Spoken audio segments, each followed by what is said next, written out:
Good morning. Happy Friday. Hey guys. Have Amanda Maurice here. We are going to talk about boundaries today. Let's just get right into it.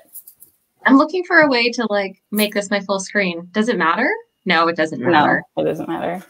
I'm going to check and make sure that we are live in the group really quick. So note to self, this is why we don't keep 50 million tabs open on our browser because we Right? need to. Right? Right. Okay, we're live. Morning. Good morning. I'm so happy it's Friday and it's a beautiful sunny day. So my intention with boundaries today is wanting to just kind of like dive into like how can we become more aware of what are our boundaries, how do we know when they're being overstepped, or where maybe we need to reevaluate what our boundaries are and like are we holding to them, are we feeling like we have enough, are we feeling like we can speak our truth about what our boundaries are, right? To like the people in our lives or our commitments. Yeah. I think one of the, what like we were talking about the other day, like one of the like umbrella ways to kind of like look at your boundaries is like, where are you saying yes when you actually want to say no? Such an important question. I feel like we feel this a lot, but we don't really go past that feeling point. Tell me more. Yeah. I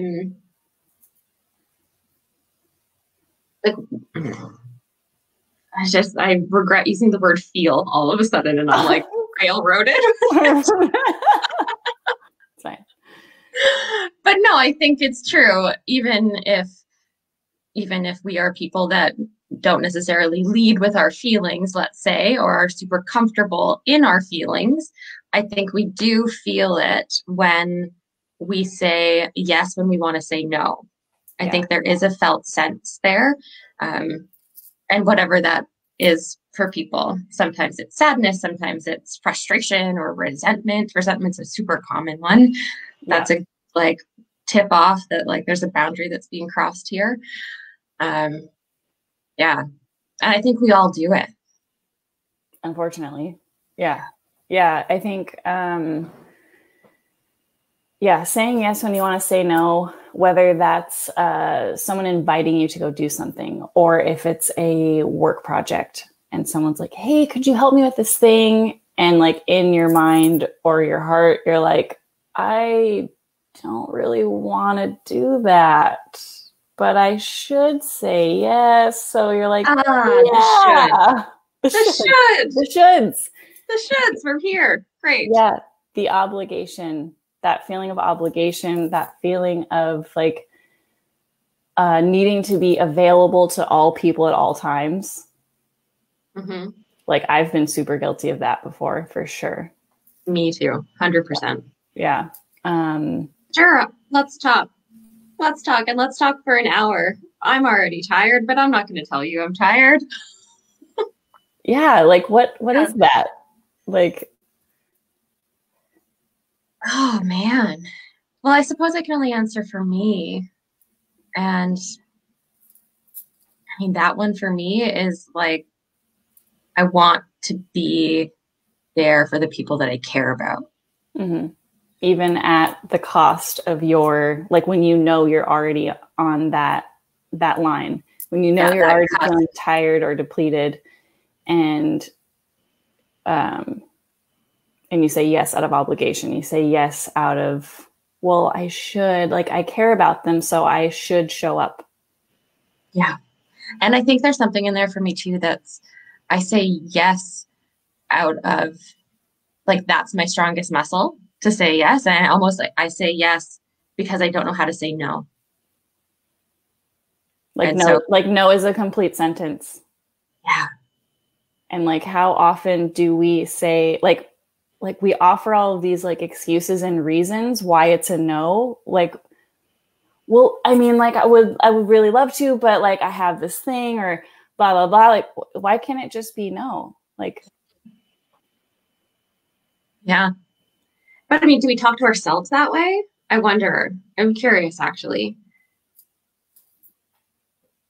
Well, that's interesting too, because then we could just pivot here a little bit and talk about boundaries with ourselves, which I've never actually looked at, but that's interesting. mm-hmm. Yeah. Anyway, so we could put that aside for a second, but yes, no is a complete sentence. Yes, no is a complete Yes, sentence. no. Yeah. And really, I really believe that it takes more practice. Like, I think we could be more comfortable saying no and standing by that, but we have to do it more. Yeah. Yeah. That's been, God, I've worked so much the last year on, and for me, it's feeling worthy enough. It's feeling confident enough in my truth and my needs to speak it. Like I've spent so much of my life wanting to be acceptable and perfect and good and the peacemaker. And so I've spent so much of my life saying, yeah, sure, like whatever you want, whatever you need, like, yeah, like, sure, just let me know how I can help, like, blah, blah, blah, or, you know, what do you want? Like someone asking me what I want and being like, oh, you know, whatever, like, hello, like, do you have an opinion? Like, yeah, you know, what know, are your wants? That's for some of us, that's a bigger bucket. It's like, yeah. Oh, what is my opinion? What do I want? Yeah.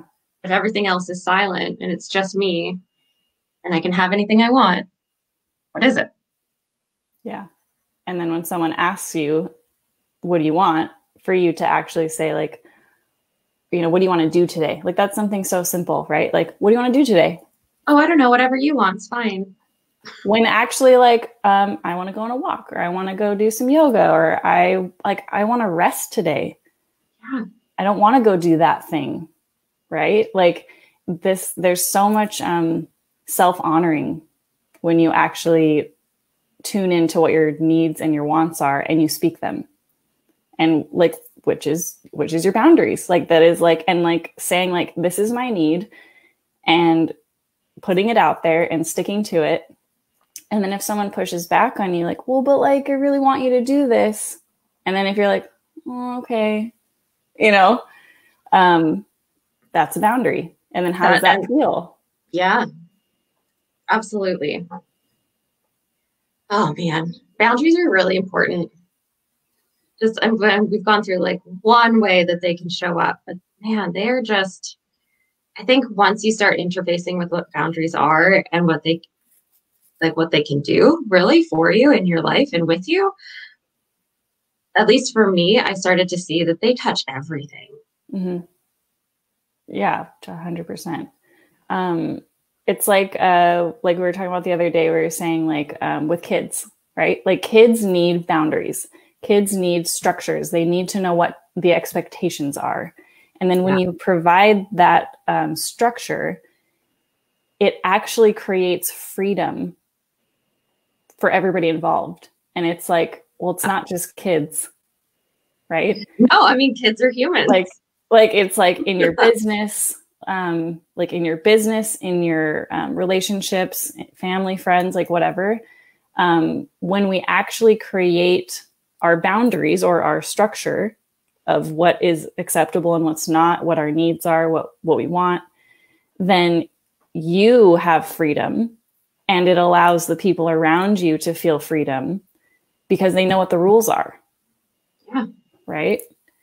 I think let's unpack this a little bit more, or if it's cool with you, I'd like to just share my experience with that phrase, boundaries create freedom. Yeah. The first time that I came across that was actually when I was doing my counseling training, my training to be a therapist. And we were talking as a big group about working with kids and counseling, doing therapy with children and all of the things that can show up when we're doing that.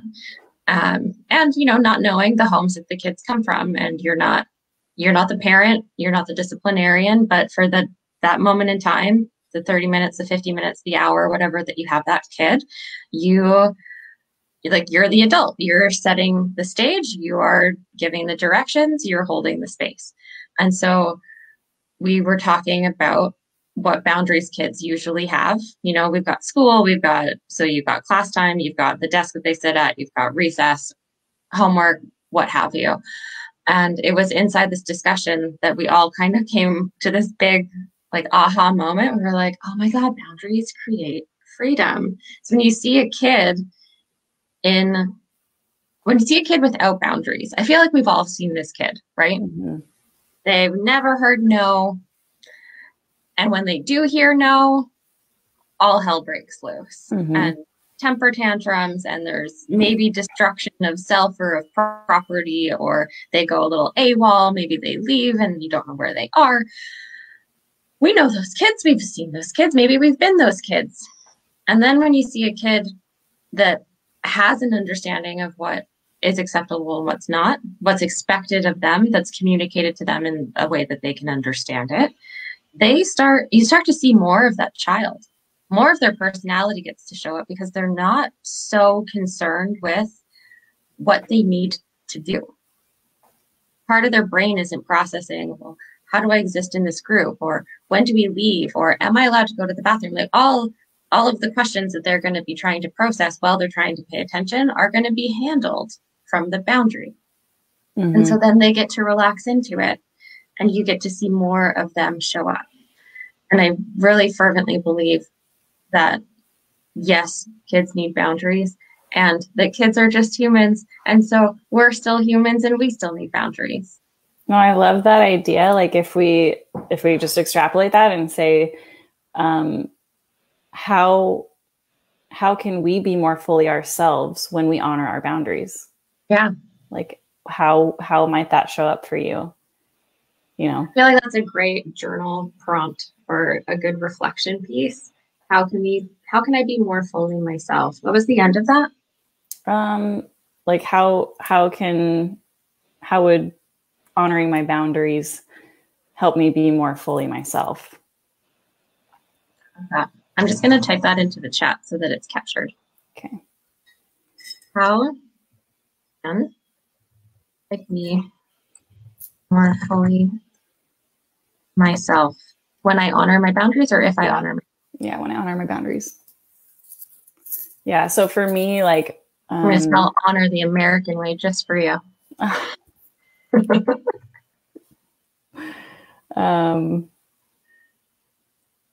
Perfect. Yeah. I was just thinking let's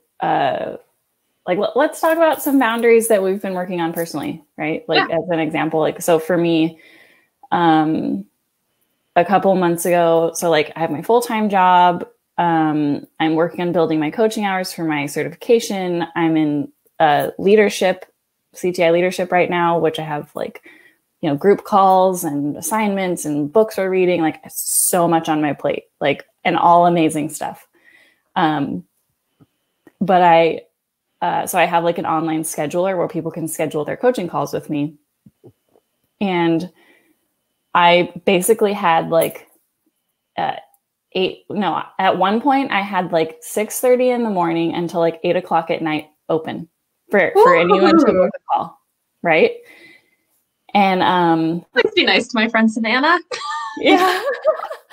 And then after a few weeks of that, like, and it's not like I had a million calls a week, but they were so spread out. It's like I was never off work. Right. Because I was like, well, like, I want to make sure I'm available for different people's schedules. Right. And like, I have time in the morning before I go to work. I have like, I can make myself available in the evening. Like, you know, I live alone. Like, it's no big deal. And then I also beautiful did that. Sentiment. Totally. Yeah. Pause, right? Like your intention. Yeah, it is. But not inclusive because you forgot one person.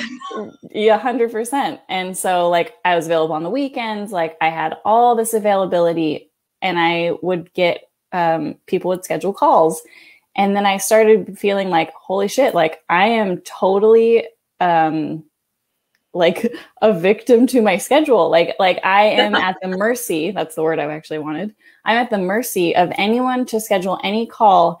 And then it's like, it pops up on my calendar and then like, oh, I actually really wanted to go do something that night. Or like, oh shoot, now that's like right in the middle of my Saturday. And now I have to like kind of not go do something. So I have this call in the middle of the day. And I was like, what the hell am I doing? Or like maybe you're super bagged and you're not at your best and someone shows up to be coached and you can't give them everything that you know that you can give them. For sure. Oh, that would feel so lousy. Yeah. And so I was like, you know what? Like fucking boundaries. Like I need to put some limits on this thing. And so now like I don't have availability on the weekends because I like to have my weekends.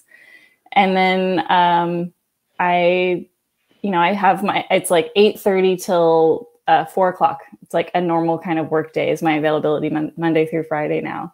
And it's like, it feels, I have so much more freedom. And I know because I have that cutoff time, my evenings are open. So I know ahead of time, like I can plan stuff. And so it's like, there's this less pressure. There's this less like fear of something popping on my calendar and then having to like change stuff around last minute or feeling tired at the end of the day.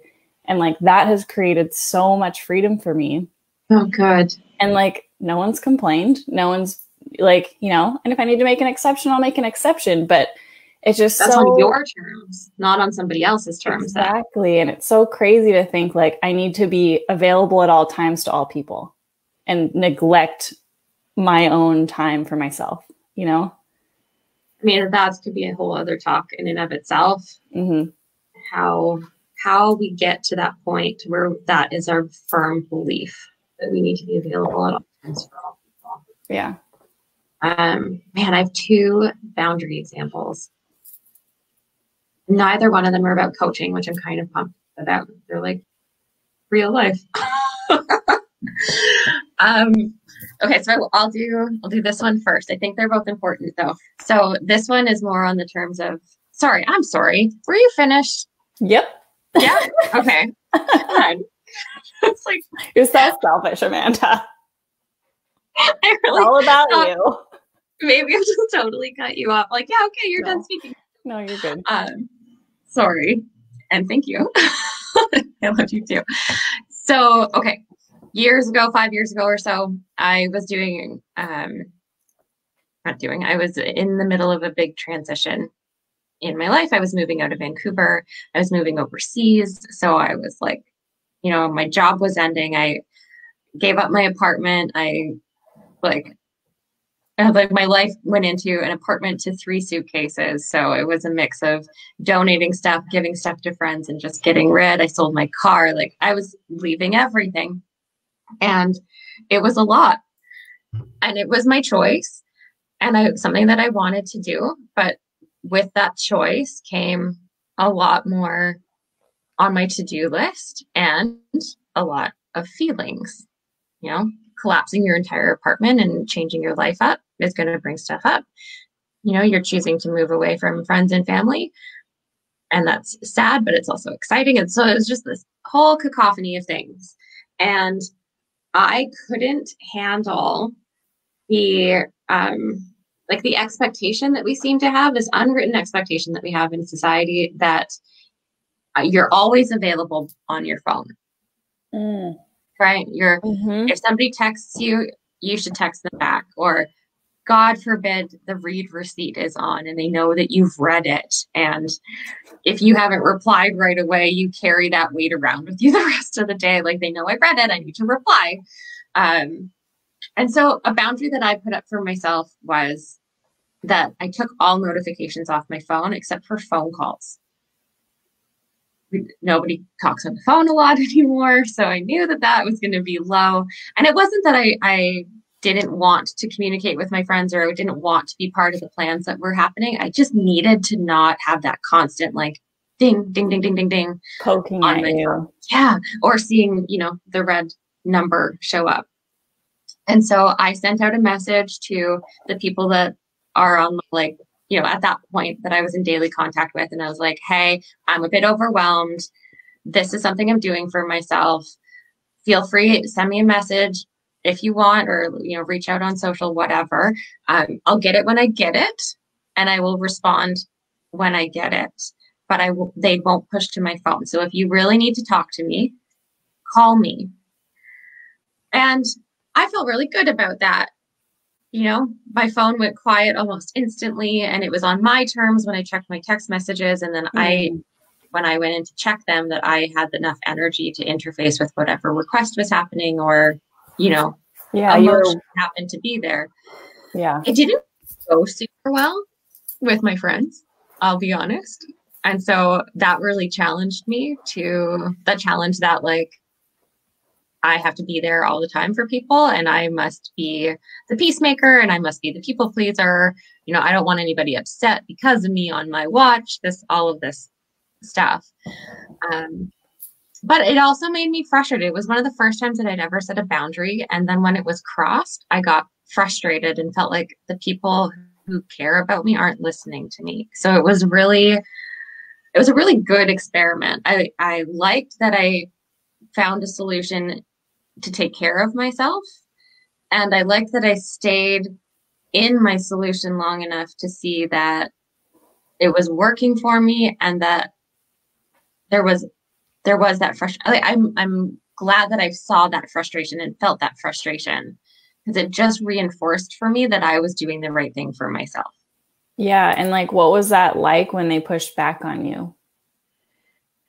I felt a little bit sad. I felt a little bit frustrated. And remember thinking like, and this hyperbolic for sure, a little melodramatic, but this is, what we do, who we are. And I remember being like, do you not care? Like, I told you what I needed. Yeah. Like, why aren't you listening? Yeah, exactly. Yeah. And I think that's why building that muscle of exerting your boundaries and learning to say no is so important, because when you do get pushed back, you don't want to collapse. You set the boundary for a reason. Yeah. And if I had collapsed in that moment and just been like, oh yeah, you're right. Like, I'm so sorry. You couldn't reach me when you wanted. Mm-hmm. I wouldn't have been as, losing my head, please. I would not have been as productive or successful in getting everything done that I needed to get done, and keeping my eye on the ball. Like, things were at stake. Like, yeah. So it's like, I think like because we will experience this, especially if you're becoming more brave at setting fiercer boundaries, right? And you do have to be fierce.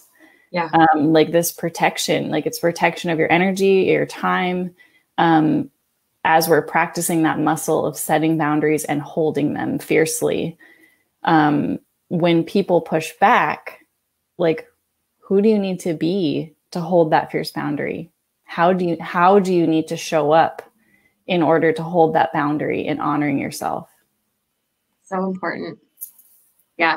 It's not just a one and done. Boundaries aren't just a one and done thing. Yeah.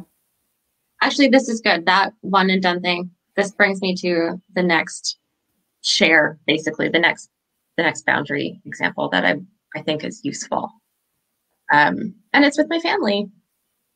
Super personal. I'll be super honest here. I have no problem with that. Both of my parents, this, but the group doesn't, and that's okay. Both my parents are alcoholics, and my brother tends in that direction as well. And so I've had to set various boundaries for many years with this. Like, I think I started looking at this early to mid 20s. And I just, the first time that it came up, I didn't know I was doing boundary work. I just knew I was uncomfortable. And I was uncomfortable because every time I would show up at my parents' place for dinner, like for a family dinner, people were just getting unbelievably off their rocker drunk. And by people, we don't have a big family. It's my brother and my parents and I. So it wasn't like this big banquet of people and everyone's getting carried away in the large group, or what have you. It was just the four of us, and just a standard dinner night, just getting sloshed. And that didn't work for the lifestyle I was living, and it more than that, it became painful for me to see them repeatedly in that state. And so the first boundary that I set was that I wouldn't show up for dinner. That if we were going to have a meal, we were going to have, like, I'd show up for lunch. And then, and, and so all encompassing is this, like, every time I set this boundary, or like I tried to, yeah, set a boundary for myself, I would have to communicate it and like Yeah. give some, not really give a reason, but have some context with it. So that was uncomfortable, to go to your parents and be like, your drinking makes me uncomfortable. Yeah. I will only show up for lunch. That was like, I felt so vulnerable. I felt so Yeah. like, who am I to say this? People that raised me, blah, blah, blah, blah. Totally. Anyway. And I know that like this has been and will continue to be work for you in your family, right? Like, absolutely. Just in the last year that I've known you, like you've gotten more fierce and more brave and more honoring of yourself. And like, it's been so cool to watch you be fierce and to take better care of yourself and honor your needs, you know. And it's so hard, especially when it's your family, or your partner or your kids or whatever, right? Like it's really hard work. Yeah, absolutely. Necessary, difficult, and freeing work for sure. Mm-hmm. Yeah, and my boundaries have changed with my family, and this is the part or the pocket of my life that I realized that my original concept of boundaries is not accurate, I suppose. When I first started looking at this work, I really thought that a boundary was like a wall, like an unscalable fortress kind of wall between me and another thing or person or what have you that was disturbing my flow, for lack of a better way to encapsulate that. Yeah, and that felt safe to me. I felt like I had protection. And then as the years went on, I realized that just because you set one boundary on one day doesn't mean that you're going to need that same boundary in 6 months. That it's much more realistic to think of boundaries as movable. Maybe, you know, like a collapsible, movable wall, or a wall with a window, a wall with a door, something like that. Not as rigid as an unscalable fortress wall. For sure. I mean, and that requires you to continually keep checking in with what are my needs, where, like, honestly, like, I think a good way to clue into like, what are your needs or your boundaries, right? Think about on any given day, where do you spend your time and energy? And then from that point, where is that time and energy that you're spending? Where are you feeling drained? Or where is this coming from a sense of obligation versus this is something I am choosing that I want to be doing because it's awesome, right? Like, like for me, like when I was available at all hours of the day, it was draining. Like I was exhausted. I was stretched way too thin. So it's like, you know, is it something you're volunteering for that just feels like an obligation now? Is there a client that you're working with that you actually don't enjoy working with, right? Like, is it time to fire a client? Like, do your parents call you at all hours of the day and like, whatever it is, right? Right? Like where are you giving your power away? Where are you not speaking your truth about your needs and your wants? Like your time and energy is so precious. You have to have those boundaries, and they will be different day to day, week to week, year to year. Absolutely. And tuning in and saying, what do I need? Where is my energy leaking? Where am I giving away my power? Are you dating someone that you know in your heart is like not the right person to be dating, but you're just sticking around because I don't want to be uncomfortable and have a conversation, right? Yeah. I suppose another place to look is where are you not showing up in the way that you know you can show up? So if it is in your business, or if it's in the schoolwork you're doing, the studying, the training that you're doing, or with your loved ones, if you feel consistently like you're showing up in this space that you really care about, but you're not bringing your full self with you, why? Where's that drain that's not allowing you to be fully present when you want to be? Mm-hmm. Yeah. Or are there, if you look at your values, right? If you look at your core values, are you honoring them or are you not honoring them? Like, you know what they are. Yeah. I mean, if you're in this group, you probably know what your values are, but yeah. And remembering and tuning into those. And am I honoring that? Yeah. Keeping that conversation alive, right? Yeah. Maybe what my value was last year has changed to this year, but I haven't consciously updated that. Mm-hmm. Yeah. Yeah. I'm also curious, or yeah, I guess curious. Something that's thinking in the back of my brain right now is, do we know how to hear when somebody else makes a boundary request? You know, assuming that they're not like, Savannah, I have a boundary I want to talk to you about. Not everyone's going to do that. Yeah. If you have a coach friend, maybe. If you have a therapist friend, possibly, right? But that isn't always the language that's going to be used. And as much as it's super important, everything that we said, I totally am with, I totally agree. It's like understanding where we need boundaries for ourselves, and then being able to assert them, super important. But we also want to be able to honor the people in our life who come to us that we love and care about. We want to be able to honor their boundaries and understand that if they're making a request of us that maybe isn't our choice, that it's not about us. It's about them making their choice to thrive. I think that's so important. Is like in the 4 agreements, so he says, don't take things personally. So like, for example, like when me and you talk on the phone or whatever, like we usually will do a video call. And like, I know the other day you were like, I have a migraine and I still want to talk to you, but like, I don't have the capacity for a video call, right? Like that has nothing to do with me, but that is a boundary. Like you were honoring your energy and your ability to show up. And, I feel like you a year ago, you would have just done it anyways. Yeah. 6 months ago. 6 months ago, like, yeah, like you would have done the video call and then you would have been so like done afterwards. Right. But like you speaking up about saying like, hey, I know where I'm at right now and I still want to talk to you, but I don't have the capacity for a video call. It was just like totally honoring yourself and your needs and laying that boundary. And I have to say it was easy with you.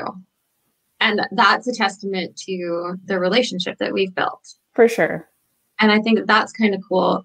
Like if any of us that are struggling to assert a boundary in one area, try practicing it with somebody that you feel really good and safe with. That's a great tip. Yeah. Start safe. Yeah. Start building up that muscle.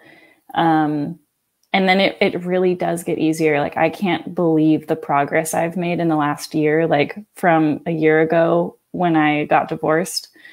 I had basically trained myself to not speak my truth because it didn't feel safe.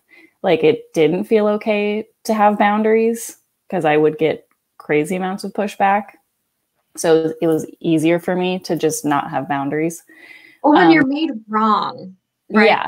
When someone hears your boundary request and then they make you wrong for having it, that can really mess with your mind. Yeah. And you can lose your footing quite easily. For sure. So like I've come so far and it really was like baby steps and it was like starting in safe spaces with like baby requests, baby boundaries. Baby boundaries. Baby boundaries. And then it's gotten so much easier to like now like I have like it's unapologetic, like, and not and not from a place of being disrespectful or whatever. Like it's just like I matter so much to me now that my needs matter and my energy matters, and I don't feel bad saying this is what I need, or this is what I want, or this is how I'd like to do this thing. Mm-hmm. It's just like, it's magical. It's so empowering. It's so life affirming. But it's hard work and it takes a lot of practice. It does. Yeah. Yeah. And some boundaries are going to be easier than others. Yeah. Like you said, depending on who you're working with. Yeah. Right.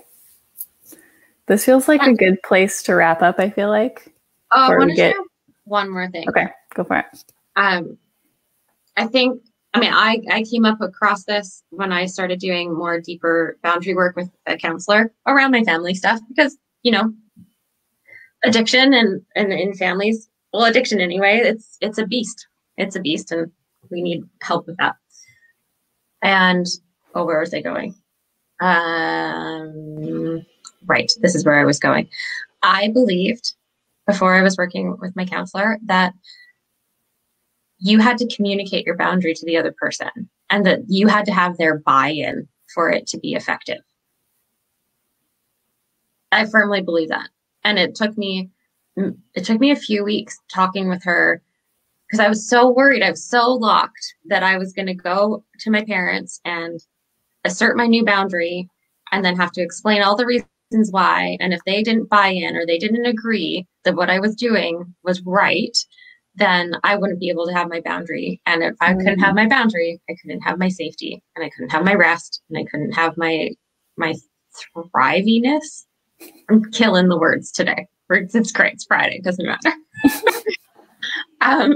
And through working with her, I realized that this whole other layer was that the boundaries aren't about them. The boundaries are about me. Yes. And I don't need, and nobody needs to wait for the other party to acknowledge the need for it before you assert it. Yeah. I really realized, and not a knock to my parents at all, but I realized that if I had to wait for them to have a emotionally intelligent, conscious, awake conversation with me around my feelings and emotions and boundaries and substance, that I would be waiting for a really long time. And in that really long time, I was going to be bulldozed into a pancake of nothing. Mm-hmm. And so I set my boundary. I haven't told them what it is. What it is that they live in a different time zone. So I don't talk to them after 5:30 p.m. in their time zone. If they call, if they text, I don't pick up. I return the call the next day. Because you know that they'll be drinking. Yeah, sorry. Yeah, that's the missing. I know their patterns. I know, right around 5:30, they're going to reach for their first drink. And I don't want to talk to them when they're in that mental state. So I'll talk to them in the morning. I'll talk to them in the afternoon, but not in their evening. Yeah. And at the end of it, I didn't have to tell them that. I just needed to figure out what it was for me that would allow me to have that sense that I could breathe freely and not have that doom hanging over me. Yeah. And it was for me. And I really do think at the end of the day, your boundaries are for you. Sometimes you do need to communicate them to the other party. Yeah. And sometimes you just need to uphold it for yourself. Yeah. I love that. Yeah. Thank you for sharing that. Yeah, of course. Yeah. I just love you. Boundaries. We have a book for you guys. There is, it's called Boundaries. I will link to it in our chat once we're not doing the talky talk. Really great book. Easy to read. It's been around forever. It's kind of like a pillar in the counseling world around boundaries. So, awesome. Yeah, and I believe the author has one that's for kids. So if you're listening to this, then you're thinking, oh, what about boundaries for kids? I think there's a version of that that's specific to that. Awesome. Great. This has been, I think, awesome. I hope valuable for people listening. I think it's just such important work. I would challenge everyone to look at, Where are you giving your power away? Where are you not speaking your truth for your needs and your wants? And just start tuning in. Just start being more aware of where those energy leaks are. Absolutely. And if you want to talk about it, you want some like one-on-one deep dive into boundaries, I'm happy to talk with anybody in the group. For sure. About my experience, or just talk you through what you're going through, or even just share. Sometimes it's nice to just share with like-minded people. For sure. Topic. But yeah. Yeah. Reach out. Let's use each other. Yeah. Yeah. We all get it. I hope you guys have an amazing Friday and an amazing weekend. And Amanda, thank you so much for spending your time with me and sharing all of your awesome examples. So, well, you won't see the group next week, but I will. So, oh yeah, next week, Amanda and Bobby are going to be hosting a conversation on accountability and support. And it'll be 10:30 instead of 10 a.m. And I'll put that in the group, but looking forward to that. So, all right, guys, have an amazing day. Guys.